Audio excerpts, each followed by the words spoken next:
अभी तक आपने एस्ट्रो तक को सब्सक्राइब नहीं किया है तो सब्सक्राइब करें, शेयर करें और ज्यादा से ज्यादा कमेंट्स करें। खूब धन कमाते हैं लेकिन पैसा नहीं रुकता, जानिए ज्योतिषीय कारण और समाधान। नमस्कार, मैं हूं डॉक्टर श्रीपति त्रिपाठी। अगर आप बहुत कमा रहे हैं पर पैसा रुक नहीं रहा तो केवल बाहरी कारण नहीं, आपकी जन्म कुंडली भी इसका संकेत दे रही है। ऐसे में कुंडली का गहन विश्लेषण जरूरी है। ग्रहों की स्थिति सुधारने के लिए उपायों को अपनाना और संयमित जीवन शैली बनाना ही अस्थायी समाधान है। कई बार ऐसा होता है कि व्यक्ति मेहनत से खूब कमाता है, आय के स्रोत भी मजबूत होते हैं, फिर भी महीने के अंत में जेब खाली हो जाती है। ऐसा सिर्फ आप ही नहीं सोचते, यह एक आम समस्या है। ज्योतिष शास्त्र में इसका गूढ़ कारण छिपा हुआ। आइए जानते हैं कि किन ग्रहों और योगों के कारण ऐसा होता है कि पैसा तो आता है लेकिन टिकता नहीं। ज्योतिष में 12वां भाव खर्च, हानि, विदेश यात्रा और आत्म त्याग से जुड़ा होता है। यदि कुंडली में यह भाव बहुत सक्रिय हो तो इस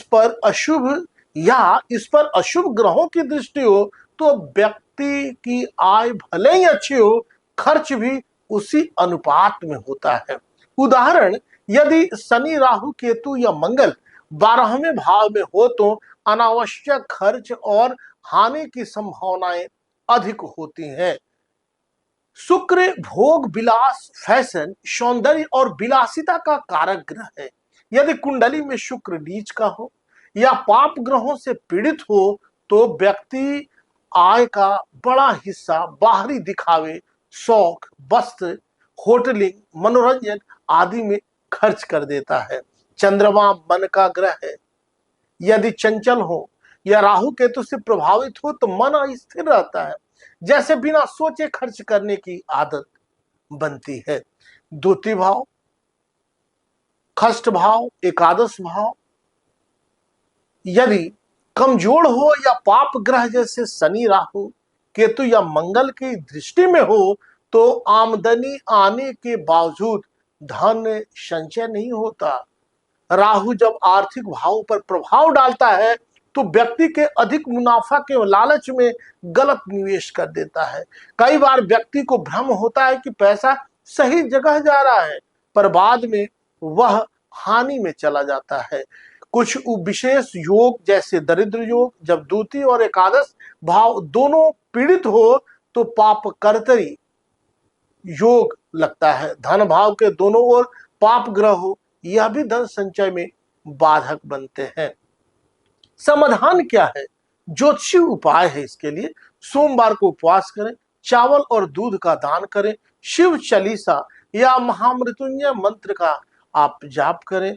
हर शनिवार को नारियल और काली वस्तु का दान करें। ओम रांग राहवे नमः मंत्र का जाप करें। प्रत्येक शुक्रवार को लक्ष्मी जी और विष्णु जी की पूजा करें।